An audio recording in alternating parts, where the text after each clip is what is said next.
Hey, how's it going, everybody? Thanks for checking out Exile State Comics. Today we're going to do a Who Is type video for Adam Strange. If you've ever heard of this character out of DC, he would be like, he's Space Indiana Jones. He's Space Indiana Jones. He's an archaeologist, then he gets transported to space. He's Space Indiana Jones. Pretty cool character. If you haven't heard of him, where you been? But he's also now showing up on the new Krypton show on Sci-Fi, which makes sense, and I'll tell you why it makes sense, even though the show is about Superman's grandpa. Okay, so here you go. Here is our Adam Strange information dump, as it were.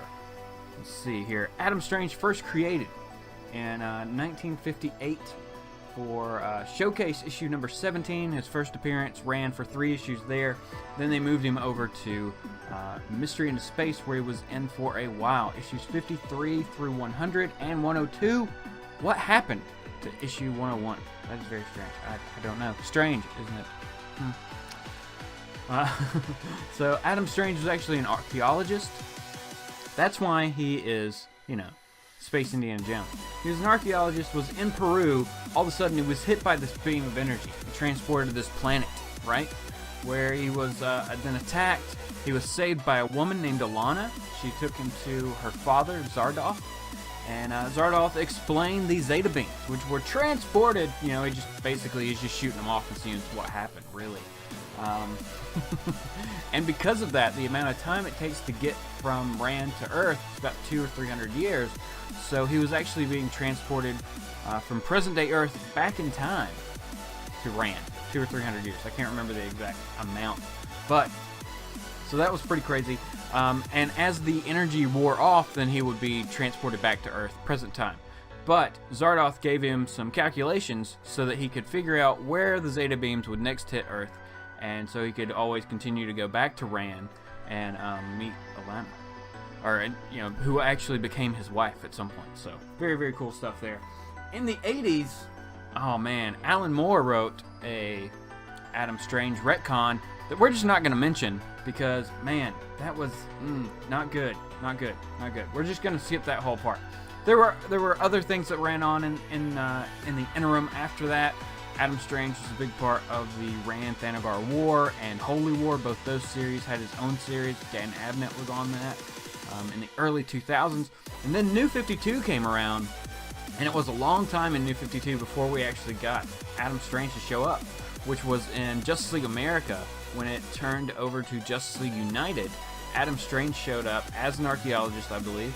If I remember correctly, that was my introduction to the character, which I thought was really cool. He actually goes to a Comic-Con to find some Justice League members to show them something. And then, of course, the adventure begins, and he gets transported. So very, very cool stuff. Of course, we find out that there was another character in the 50s also created as a future sci-fi character, Space Ranger. Turns out they retconned that at some point. The Space Ranger was Adam Strange's grandson, I believe it's his grandson. So that's pretty crazy. So powers of Adam Strange. He's just a human, but he's an extremely smart guy, and somehow through going to Rand and learning things there, it's been said that he is almost as smart as Batman. Which, that's a bold statement there, but we'll just leave that there. He also has a Rand blaster. It's a pretty cool space gun, and a twin-engine jetpack, which he also has a suit, so he can fly in space and things like that, and hang out and be all right. So now on the new Sci-Fi series, why this kind of works, like I said, because the Zeta beam transports him back in time, he's able to go to Krypton in the past and speak to Superman's grandfather, warn him of the impending doom of Krypton from Brainiac. Now Brainiac's going to be trying to kill Krypton to wipe out Superman from ever existing. So definitely check that out if you can. I believe that show is on Wednesday nights. I believe. I'm not 100%. I've caught the first 2 episodes, but I always watch it the day after. That's how I roll. So hope you enjoyed this video, everybody. Let me know in the comments if you like. And we will continue on with some more Adam Strange goodness and some more videos, as always. Thanks a lot, everybody. Like, subscribe, do that kind of fun stuff. We'll be back soon.